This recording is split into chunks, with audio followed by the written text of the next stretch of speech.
Konsep Big Data adalah mengumpulkan data yang dihasilkan, lalu mengolahnya dengan tepat agar dapat meningkatkan value yang diharapkan. Konsep Big Data terdiri dari 3 hal. Yang pertama, integrasi data, yang kedua, pengolahan data, dan yang ketiga, analisis data. Yang pertama, integrasi data adalah proses mengumpulkan semua data yang telah dibuat hingga menjadi big data. Contoh dari integrasi data adalah data website toko online. Yang kedua, pengolahan data merupakan semua data yang dihasilkan harus mampu dikelola dengan tepat, baik saat disimpan maupun mengaksesnya. Yang ketiga, analisis data. Nah, selanjutnya, data yang sudah disimpan dan dikelompokkan sesuai jenisnya bisa dianalisa untuk kebutuhan yang lebih lanjut.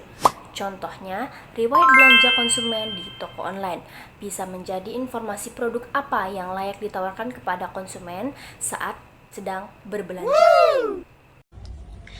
Baik, saya Mary Melani akan melanjutkan menjelaskan materi selanjutnya. Pertama, arsitektur Big Data adalah alur bagaimana data diolah menjadi informasi.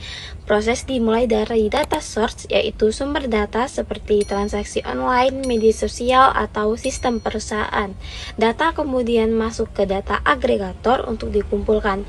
Setelah itu ada dua metode pemrosesan, yaitu real-time streaming untuk analisis langsung saat data masuk, dan pemrosesan non-real time seperti Hadoop untuk data dalam jumlah yang sangat besar yang diolah terlebih dahulu sebelum disimpan.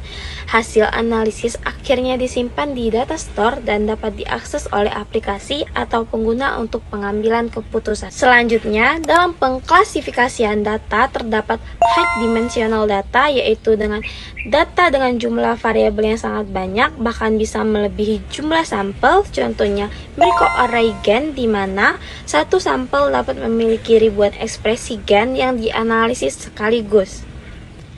Kemudian pada tabel DLBCL, data ekspresi gen digunakan untuk mengelompokkan subtype kanker seperti ABC dan GCB berdasarkan pola gen tertentu, sehingga membantu proses diagnosis dalam penelitian medis. Nah, terakhir, data network adalah sistem yang mentransfer data antar titik jaringan. Jenisnya terdiri dari broadcast network, yaitu satu ke banyak, dan point-to-point network, yaitu satu ke satu. Jadi, keseluruhan sistem ini saling terhubung dari pengambilan data hingga distribusi informasi secara efisien. Terima kasih. Halo, perkenalkan nama saya Romadia dengan NIM 30223111133. Di sini saya akan menjelaskan materi lanjutan dari presentator sebelumnya. Oke, untuk materi yang pertama yaitu adalah analisis sentimen. Jadi, analisis sentimen itu adalah teknik analisis untuk mengetahui opini atau perasaan pengguna terhadap suatu produk, layanan, atau topik tertentu. Data biasanya itu diambil dari internet atau media sosial seperti komentar, ulasan, dan review. Tujuannya adalah untuk memahami nih bagaimana persepsi publik agar bisa menjadi dasar pengambilan keputusan yang lebih tepat. Kemudian untuk materi yang kedua yaitu adalah tipe dari analisis sentimen. Yang pertama adalah tipe analisis sentimen yang terperinci atau bergradasi.